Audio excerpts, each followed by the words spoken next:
Niché au pied des montagnes, Nour Nagar était un village paisible et très simple, dont les habitants étaient encore connus aujourd'hui pour leurs traditions anciennes et leur piété. Dans l'une des petites maisons faites de terre et de briques de ce village, vivait Zainab, 22 ans, avec sa mère âgée et aveugle. Le père de Zainab était décédé lorsqu'elle était très jeune, mais sa mère avait travaillé dur pour non seulement l'élever, mais aussi pour lui faire mémoriser le Saint-Coran à l'école religieuse du village. Zainab faisait partie de ces rares filles du village que les mères montraient en exemple, priant pour que leur propre fille devienne comme elle. Son visage brillait toujours d'une lumière et d'une sérénité étrange. Elle se levait tôt le matin, récitait le Coran après la prière de l'aube, puis asseyait les petites filles du village dans la cour de sa maison pour leur enseigner le Saint-Livre. L'après-midi, elle faisait des travaux de couture et de broderie pour subvenir à ses besoins et à ceux de sa mère. Ici, une valeur humaine était très évidente. Zainab donnait secrètement une petite partie de ses revenus à une veuve vivant dans le voisinage qui avait de jeunes enfants orphelins.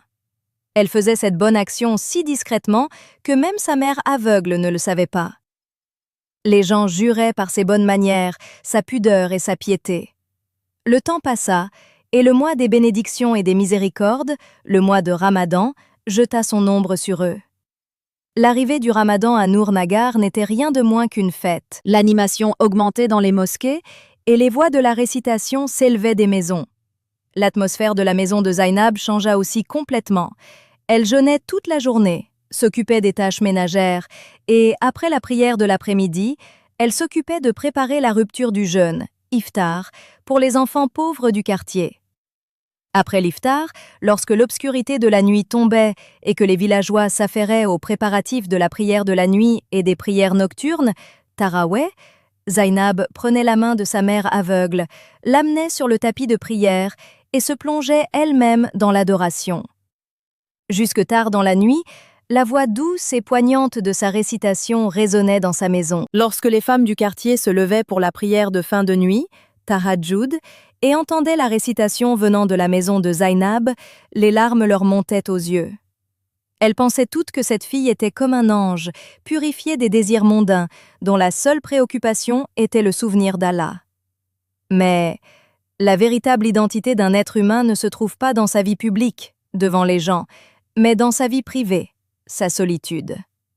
Là où les portes sont fermées, les rideaux tirés, et où l'homme se trouve seul face à son Seigneur et à sa propre âme. Dans la dernière partie de la nuit, lorsque le village plongeait dans un silence total et que la vieille mère de Zainab dormait profondément sur son lit, la porte de la chambre de Zainab se verrouillait de l'intérieur. C'était le moment où apparaissait ce visage qu'elle avait caché au monde entier, et même à sa propre mère. Le Coran était refermé dans sa housse et rangé dans l'armoire, le tapis de prière était plié, et Zainab sortait de sous son oreiller le smartphone moderne qu'elle avait acheté avec l'argent de sa couture, à l'abri des regards du monde.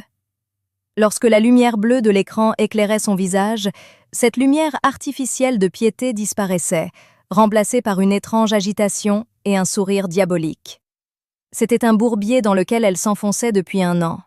Au début, elle n'avait acheté ce téléphone que pour écouter des discours islamiques et télécharger des chants religieux. Mais les pas de Satan sont très silencieux. D'abord, quelques vidéos inoffensives, puis les réseaux sociaux, et ensuite, elle a rejoint des groupes et des forums de discussion, où, dans l'obscurité de la nuit, elle tenait des conversations audacieuses et obscènes avec des hommes qui lui étaient étrangers. C'étaient les nuits du Ramadan, où l'on cherche la nuit du destin. Dehors, les miséricordes pleuvaient du ciel, les anges descendaient, et à l'intérieur, dans une chambre fermée, une fille ayant mémorisé le Coran, dont la poitrine gardait la parole sacrée, franchissait les pires limites de la désobéissance à son Seigneur. Elle passait des heures en appel vidéo avec ces hommes inconnus, écoutant leurs flatteries et regardant des vidéos si obscènes qu'elles déracineraient la foi de n'importe qui. La plus grande punition du péché est que l'homme perd la conscience même de ce péché. C'est ce qui arriva à Zainab. Au début, lorsqu'elle éteignait son téléphone, elle pleurait et demandait pardon en disant « Oh Allah, qu'est-ce que je fais ?» Mais ensuite, elle se consolait en se disant « Je fais tellement de bonnes actions toute la journée, je m'occupe des orphelins, j'enseigne le Coran. Quel mal y a-t-il si, la nuit, je fais quelque chose pour mon propre plaisir pendant un petit moment ? Je suis encore jeune, je me repentirai sincèrement plus tard. Elle avait fait de ses bonnes actions un voile et un bouclier pour ses péchés. Elle avait oublié qu'Allah regarde l'intention et l'intimité d'une personne bien plus que son apparence. Cette double vie rongeait son âme comme un termite. Elle avait fait de la religion un simple manteau qu'elle portait le matin et retirait la nuit. La deuxième décade du Ramadan, les jours du pardon, avait commencé. C'était la 15e nuit de jeûne. Il était 3 heures du matin. Zainab, comme d'habitude, avait verrouillé la porte de sa chambre, mis ses écouteurs, caché son visage sous la couverture et était occupée par un appel vidéo extrêmement indécent. Elle riait et parlait à un inconnu, son attention totalement absorbée par l'écran du téléphone. Elle ne se rendit pas compte que la vieille fenêtre de sa chambre, dont le loquet était cassé, s'était ouverte sous l'effet d'une forte rafale de vent. Et le plus terrifiant, c'est qu'avec le bruit de la fenêtre qui s'ouvrait, elle sentit quelqu'un se tenir juste à côté de son lit, à l'extérieur de la couverture, et respirer lourdement. Le cœur de Zainab manqua un battement. Dans la lumière de l'écran, elle regarda par l'ouverture de la couverture et son sang se glaça. Ce n'était ni un fantôme, ni une ombre, mais près de la porte se tenait sa propre mère, âgée et aveugle. Les mains de sa mère tremblaient et son visage affichait une étrange inquiétude et confusion. Le bruit de la fenêtre et les légers chuchotements venant de la chambre avaient alerté l'ouïe fine de la mère aveugle. Le téléphone glissa des mains de Zainab et tomba sur le lit. Elle éteignit rapidement l'écran et le poussa sous l'oreiller. Son cœur battait si fort qu'elle eut l'impression qu'il allait briser ses côtes pour sortir. Elle se leva, passant difficilement la langue sur ses lèvres sèches. « Maman, toi? Que fais-tu ici si tard dans la nuit ?» La voix de Zainab tremblait de façon évidente. Sa mère s'avança à tâtons et dit « Ma fille Zainab, avec qui parlais-tu? Il y avait un rire étrange dans ta voix que je n'avais jamais entendu auparavant. Tu pleures ou tu ris? Et quels étaient ces bruits qui venaient de ta chambre ?» Les aveugles ne peuvent pas voir, mais leur ouïe et leur sens du toucher sont très aiguisés. Zainab eut l'impression que la terre allait s'ouvrir pour l'engloutir. Elle recourut immédiatement à un mensonge qui écrasa encore plus sa conscience. « Maman, c'est une amie de la madrasa, Salma. Il y a beaucoup de problèmes dans sa maison. Son mari l'a mise à la porte. Elle m'a appelée en pleurant. Je la consolais simplement pour que son cœur s'apaise, dit Zainab d'une voix larmoyante. Le cœur de la vieille mère, qui avait elle-même brûlé dans le chagrin toute sa vie, fondit instantanément. Elle ne douta pas une seule seconde de Zainab. Elle leva ses mains tremblantes pour prier et dit en pleurant « Ô Allah, Seigneur, par la bénédiction de ce Ramadan, éloigne les ennuis de l'amie de ma fille. Ma fille, tu as très bien fait. » Appliquer un baume sur les blessures d'une personne affligée est aussi une immense adoration. Allah t'en récompensera pour partager la douleur des autres, même à cette heure de la nuit. Ces mots furent comme un poignard tranchant pour Zainab. L'innocence de sa mère et sa confiance aveugle déchiraient l'âme de Zainab. Sa mère retourna dans son lit en lui donnant des bénédictions, mais Zainab ne put dormir de la nuit. Elle voulait se prosterner et pleurer, mais la malédiction du péché avait tellement durci son cœur que pas une seule larme ne coula de ses yeux. Lorsqu'elle se réveilla le lendemain matin, son visage était abattu et il y avait des cernes sous ses yeux. À midi, lorsque les petites filles du village vinrent la voir pour lire le Coran, elle n'avait pas le cœur à enseigner. Elle se sentait comme une immense hypocrite. Pendant ce temps, une pauvre petite fille, Amna, arriva en pleurant. Son livret d'apprentissage était déchiré et elle n'avait pas d'argent pour en acheter un nouveau. Zainab la serra affectueusement dans ses bras, lui acheta un nouveau livret avec son propre argent et la consola. Amna, heureuse, embrassa les mains de Zainab et dit « Grande sœur, tu es exactement comme un ange. » En entendant cette phrase, Zainab fut brisée de l'intérieur. Elle commença à se demander « Suis-je vraiment un ange ? Si ces filles et ma mère découvraient mon secret nocturne, embrasseraient-elles mes mains ou cracheraient-elles sur mon visage ?» Elle réalisait à quel point son apparence était pure et à quel point son intérieur était devenu sale. Mais l'addiction au péché est comme une drogue. Malgré les reproches de sa conscience, l'homme est attiré vers le même bourbier. La dernière décade du Ramadan avait commencé, les jours de l'affranchissement de l'enfer. Les nuits impaires étaient arrivées. La 27e nuit, considérée comme la nuit du destin, approchait. Zainab se promit qu'elle irait dans ce groupe pour la toute dernière fois ce soir-là, qu'elle parlerait à cet homme pour la dernière fois et qu'ensuite elle briserait définitivement ce téléphone et se repentirait sincèrement. Mais elle ne savait pas que la mort et le châtiment n'attendent jamais le délai que l'homme se fixe. Cette nuit-là, lorsqu'elle ferma la porte, un événement allait se produire qui ferait trembler les âmes de tout le village. C'était la 27e nuit. Des veillées de prière étaient organisées dans les mosquées du village. Les vents étaient frais et paisibles. Les gens pleuraient en demandant pardon pour leurs péchés. La mère de Zainab était également assise sur son tapis de prière, récitant continuellement son chapelet. Zainab entra dans sa chambre. Son intention était de vraiment se repentir cette nuit-là, mais Satan insinua un doute dans son cœur. « Regarde juste une dernière fois le message que cet homme a envoyé, puis bloque-le pour toujours. Il te reste encore toute la nuit pour pleurer et supplier. » C'était la tromperie dont l'homme est victime depuis des siècles. Dès que Zainab alluma son téléphone, sa résolution s'effondra. Elle se perdit de nouveau dans ce même environnement sale et impur. Elle était en appel vidéo, et les scènes diffusées sur l'écran ainsi que les conversations étaient si obscènes que même les anges dans le ciel en auraient honte.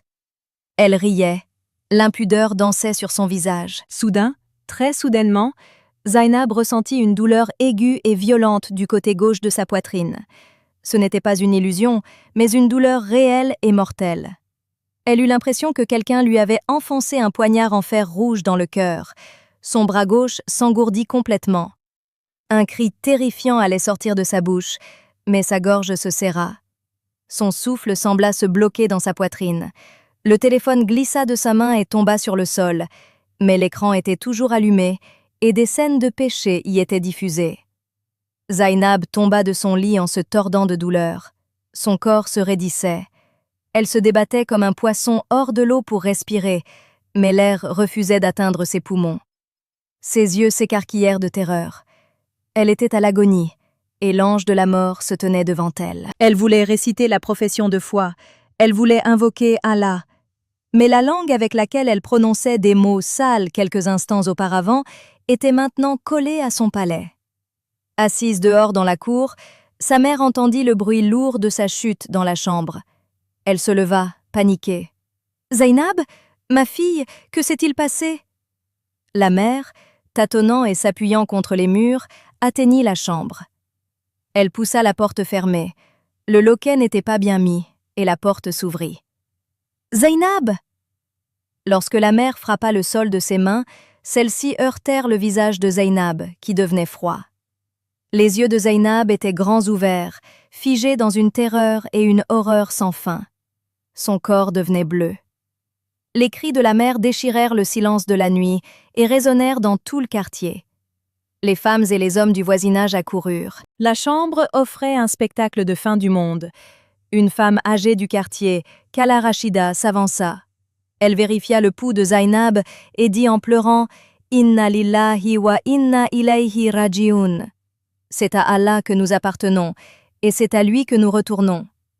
Cette fille qui a mémorisé le Coran est retournée à son Seigneur lors de la 27e nuit. À ce moment-là, le regard de Kala Rachida tomba sur le smartphone posé sur le sol, dont l'écran était encore allumé, montrant clairement des scènes d'indécence. Kala Rachida était une femme sage et discrète. Elle regarda l'écran une seconde et sentit la terre se dérober sous ses pieds. Elle comprit ce que cette fille d'apparence pieuse et noble faisait en secret. Mais Kala Rachida jugea approprié de cacher le déshonneur de Zainab à cet instant. Elle ramassa rapidement le téléphone, éteignit l'écran et le cacha sous son grand châle afin que personne d'autre ne le voie et ne diffame la défunte. C'est la grande valeur de l'islam que de couvrir les défauts de quelqu'un. Les gens pleuraient en se disant qu'une fille pieuse était morte en pleine adoration pendant la nuit bénie du Ramadan. Tout le monde la disait chanceuse. Mais personne ne savait dans quelle saleté son cœur et ses yeux étaient plongés au moment de sa mort. Le matin arriva, le moment du lavage mortuaire, ghusl, vint. Lorsque les femmes chargées de la laver arrivèrent, elles remarquèrent quelque chose d'étrange. Le visage de Zainab, qui paraissait si lumineux de son vivant, devenait de plus en plus noir au lieu d'être purifié par l'eau. Ses lèvres s'étaient tordues d'une manière hideuse, et son corps dégageait une odeur étrange que même le camphre et le parfum ne pouvaient masquer. Mais la véritable scène d'horreur et de terreur restait à venir. Lorsque le cortège funèbre atteignit le cimetière et que la terre de la tombe fut retirée, les jambes des hommes présents se mirent à trembler en voyant l'intérieur. De l'intérieur de la terre, quelque chose apparut qu'ils n'auraient jamais pu imaginer, même dans leurs rêves. Lorsque le soleil du matin se leva sur les maisons de terre de Noor Nagar, un étrange deuil enveloppait l'atmosphère. La nouvelle de la mort de Zainab s'était répandue comme une traînée de poudre dans tout le village. Tous les yeux étaient en larmes, et tous disaient la même chose. C'était une fille très chanceuse. Lors de la 27e nuit du Ramadan, elle a rejoint son Créateur en priant. Les femmes du village affluaient en masse vers la maison de Zainab pour présenter leurs condoléances. La mère aveugle était dans un état pitoyable à force de pleurer. Elle embrassait sans cesse le foulard de Zainab et disait « Ma fille pieuse m'a laissée seule. Elle n'avait jamais blessé le cœur de personne, elle était comme un ange. » Le moment du lavage mortuaire venu, quelques femmes pieuses et âgées du quartier, dont Kala Rachida, s'avancèrent. Lorsque l'eau fut versée sur le corps de Zainab, les femmes à l'intérieur remarquèrent un changement étrange et effrayant. Habituellement, après la mort, un visage prend une expression de paix et de pâleur. Mais le visage de Zainab, qui brillait tant de la lumière des ablutions de son vivant, devenait noirâtre au lieu d'être nettoyé par l'eau. Ses lèvres s'étaient tordues dans un angle étrange et hideux, comme si elle avait vu quelque chose d'extrêmement terrifiant au moment de sa mort. Ses doigts, avec lesquels elle touchait l'écran plein de péchés dans l'obscurité de la nuit, s'étaient tellement raidis que les femmes qui la lavaient avaient beaucoup de mal à les redresser. Une jeune fille présente dans la salle de lavage fut effrayée par ce spectacle hideux et un petit cri commença à sortir de sa bouche. Mais Kala Rachida plaça immédiatement sa main sur sa bouche et lui chuchota « Ma fille, cacher les défauts des morts est la plus grande des bonnes actions. Ce que tu vois ici ne doit pas sortir de cette porte. Nous ne voyons que l'apparence extérieure d'une personne. Son intérieur et son jugement sont entre les mains d'Allah. Nous ne dévoilerons les secrets de personne. » C'était une immense valeur humaine et islamique que, malgré ce spectacle terrifiant, ces femmes aient protégé l'honneur de Zainab et n'aient rien dit à personne dehors. Après le lavage et l'enveloppement dans le linceul, le cortège funèbre partit. Une foule immense d'hommes de Noor Nagar accompagnait le cercueil. Chacun considérait comme une bénédiction de porter sur ses épaules le cercueil de cette fille considérée comme pieuse. Les hommes baissaient les yeux et l'air résonnait de la proclamation de la foi « La ilaha illallah ». En apparence, c'étaient des funérailles très belles et bénies. Mais de l'autre côté, dans le vieux cimetière du village, un événement étrange se produisait. Les deux ouvriers qui creusaient la tombe de Zainab suaient à grosses gouttes. La terre était devenue si dure et rocailleuse que des étincelles jaillissaient lorsqu'ils frappaient avec la pioche. Quand ils eurent réussi à creuser la tombe d'une manière ou d'une autre, une odeur extrêmement nauséabonde et putride s'éleva soudain du sol. Cette odeur était si forte que les fossoyeurs durent s'enrouler un tissu autour du visage. Ils eurent l'impression qu'un cadavre en décomposition se trouvait sous la terre, mais il n'y avait rien. Le cortège funèbre arriva au cimetière. Les rangs furent formés et la prière funéraire accomplie. Ensuite, lorsqu'il fut temps de descendre le corps de Zainab dans la tombe, une étrange sensation de froid et de terreur se répandit dans l'air. Les oiseaux cessèrent de chanter dans les arbres. Une peur inconnue s'installa dans le cœur des hommes forts et robustes qui se tenaient autour de la tombe. Dès que les frères de Zainab et les hommes du quartier saisirent le corps pour le descendre dans la tombe et que son corps toucha la terre crue, un événement si bouleversant se produisit qu'il fit frémir l'âme de tous ceux qui étaient présents. La scène était si terrifiante que les gens reculèrent en courant pour sauver leur vie. Dès que le corps de Zainab toucha la terre de la tombe, un son tonitruant et effrayant retentit du sol, comme si de lourdes pierres s'entrechoquaient. Avant que les gens ne puissent comprendre ce qui se passait, la terre de la tombe se fendit soudainement. Les personnes qui se tenaient autour virent des dizaines de serpents noirs et venimeux sortir des murs de la tombe. Avec eux, de grands scorpions aux yeux brillants et effrayants jaillirent également de la terre. Ce n'était ni une illusion ni de la magie, mais le châtiment d'Allah s'était manifesté sous les yeux du monde. Ces serpents rampèrent rapidement pour monter sur le linceul de Zainab. Terrifiés, les gens virent un serpent noir extrêmement épais serrer directement dans ses mâchoires les doigts de la main droite de Zainab, ces mêmes doigts avec lesquels elle commettait des péchés sur son téléphone portable dans l'obscurité de la nuit. Les scorpions se dirigèrent vers son visage et ses oreilles. Les gens purent clairement voir que du pu commençait à couler des oreilles de Zainab à travers le linceul et qu'une chaleur s'échappait de la tombe, comme si un fourneau brûlait en dessous. En voyant cette scène horrible, les hommes présents aux funérailles perdirent la raison. Ceux qui s'étaient avancés pour enterrer le corps reculèrent en hurlant de terreur. Personne n'avait le courage de s'avancer pour jeter de la terre sur la tombe. Les esprits de tous étaient engourdis en voyant l'état de la tombe de cette fille pieuse, ayant mémorisé le Coran. Dans cette situation chaotique, un garçon du village courut vers la maison de Zainab pour informer les femmes de cette situation apocalyptique. Peu de temps après, une scène déchirante attira l'attention de tous. La mère âgée et aveugle de Zainab, soutenue par Khala Rachida, entrait dans le cimetière en pleurant et en trébuchant. Dans l'une de ses mains, elle tenait ce même smartphone de Zainab, que Khala Rachida avait caché au moment de la mort, mais que la mère avait ensuite trouvé sous l'oreiller de Zainab. Lorsque la mère s'approcha de la tombe, l'odeur nauséabonde et le sifflement des serpents parvinrent également à ses oreilles. La vieille femme s'effondra sur la terre. Elle leva ce téléphone portable en l'air avec ses mains tremblantes et poussa un cri si douloureux qu'il déchira le cœur de tout le monde. « Oh, Jean !» La voix de la mère contenait une agonie indicible. « Vous pensiez tous que ma fille était un ange.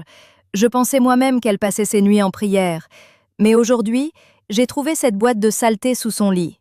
Je suis aveugle, certes, mais Khala Rachida m'a dit quelles indécences ma fille regardait sur ce téléphone au moment de sa mort. Pardonnez-moi, ma fille m'a trompée, elle vous a trompé, et surtout, elle a trompé son Seigneur. Elle n'a gardé le Coran que sur ses lèvres, mais elle avait installé la saleté de ce téléphone dans son cœur. » La mère jeta violemment le téléphone sur le sol et dit en pleurant « Ces serpents qui la mordent aujourd'hui, ce sont en fait ces mêmes péchés qu'elle commettait dans sa chambre fermée, dans l'obscurité, sur cet écran. » Elle a porté le manteau de la piété devant les gens, et dans l'isolement, elle a transgressé les limites d'Allah. Aujourd'hui, Allah a fait d'elle un exemple pour le monde, afin que personne d'autre ne se fasse avoir. Un silence de mort s'abattit sur le cimetière. Seuls les sanglots des gens se faisaient entendre.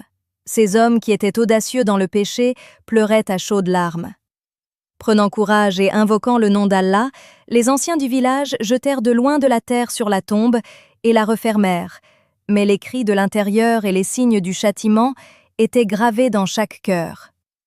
Ô auditeurs et spectateurs, cette histoire n'est pas qu'un simple récit, mais un miroir pour nous tous.